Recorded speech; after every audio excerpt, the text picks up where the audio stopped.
మణిపూర్ మారణహోమాన్ని తగ్గించే మార్గం ఏదీ లేదా?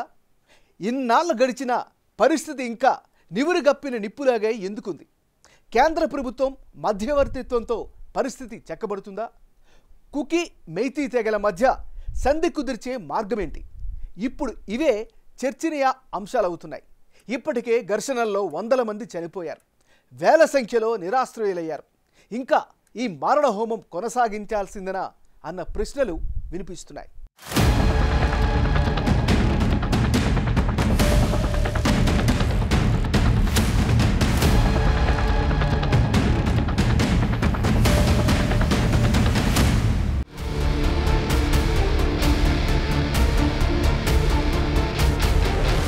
గతేడాది మే నుంచి కూకీలకు మైతీలకు మధ్య ఘర్షణలు జరుగుతున్నాయి.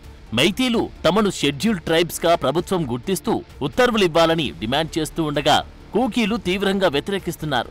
మైతీల దగ్గరే అధికారం మొత్తం ఉందని, కూకీల భద్రతకు ప్రత్యేక ప్రతిపత్తి కల్పించాలని కూకీ తెగ డిమాండ్ చేస్తోంది.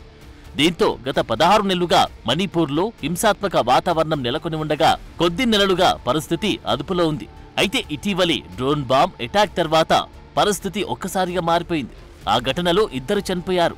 ఆ దాడికి పాల్పడిన వాళ్లు కూకీలుగా మైతీలు ఆరోపిస్తున్నారు. తమ పని కాదని కూకీలు అంటున్నారు.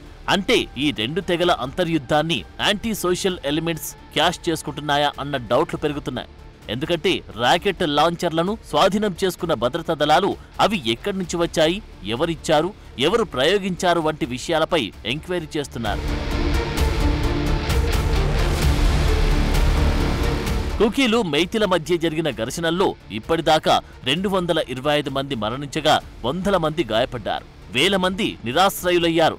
కొండ మైదాన ప్రాంతాలుగా ప్రజలు అక్కడ విడిపోయారు. ప్రస్తుతం పరిస్థితులను అదుపులోకి తెచ్చేందుకు మణిపూర్ సీఎం చాలా రకాల ప్రయత్నాలను ముమ్మరం చేశారు. శాంతి భద్రతలను కాపాడేందుకు రాష్ట్ర ప్రభుత్వానికి కేంద్రం తగిన అధికారాలు ఇవ్వాలని కోరారు. అలాగే కేంద్రం మణిపూర్ ప్రభుత్వంతో మిలిటెంట్ సంస్థల మధ్య జరిగిన సస్పెన్షన్ ఆఫ్ ఆపరేషన్ 25 మిలిటెంట్ గ్రూపులతో 2008లో ఒప్పందం కుదిరింది. ఈశాన్య రాష్ట్రాలు ఇప్పుడు మిలిటెంట్స్ కి అవకాశం ఇవ్వొద్దన్న సూచనలు వస్తున్నాయి. పొరుగున ఉన్న మయన్మార్లో ఇదే తరహా ఉద్రిక్తతలు చోటు చేసుకుంటున్నాయి.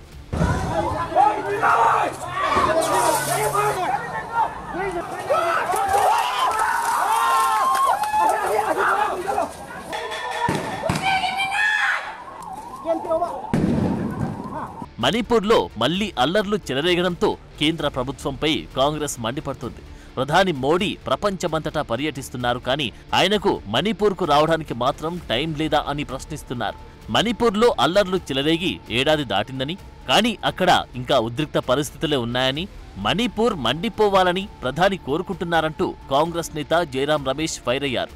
ఎక్కడో ఉన్న రష్యా ఉక్రెయిన్ శాంతి ప్రక్రియ కోసం ప్రయత్నాలు చేస్తున్న ప్రధాని సొంత దేశంలో ఉన్న మణిపూర్ మంటల్ని ఎందుకు ఆర్పలేకపోతున్నారన్న ప్రశ్నలు సంధిస్తున్నారు. డ్రోన్ల నుంచి పడ్డ బాంబులు మణిపూర్ అల్లర్లను మరింత తీవ్రం చేస్తాయనే ఆందోళన వ్యక్తమవుతుంది.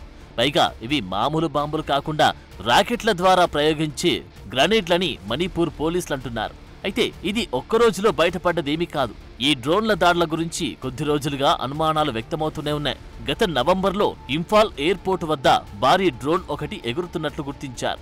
దీనికోసం ఏకంగా రాఫెల్ ఫైటర్ జెట్ నే రంగంలోకి దించారప్పుడు. అటు డ్రోన్ల తయారీకి అవసరమైన పరికరాలతో ప్రయాణిస్తున్న ఓ వ్యక్తిని అసోం స్పెషల్ టాస్క్ ఫోర్స్ పోలీసులు అరెస్టు చేశారు.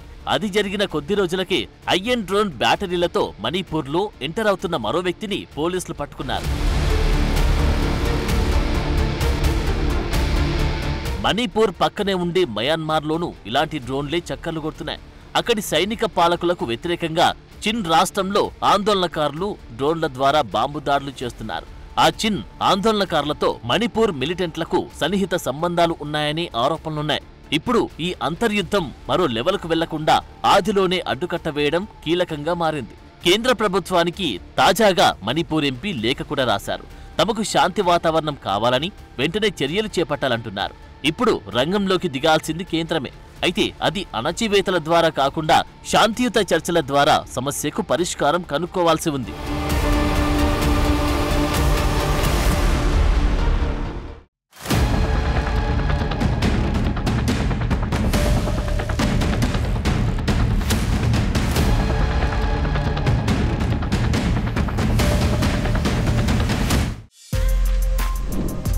For more videos like this, subscribe Big TV channel.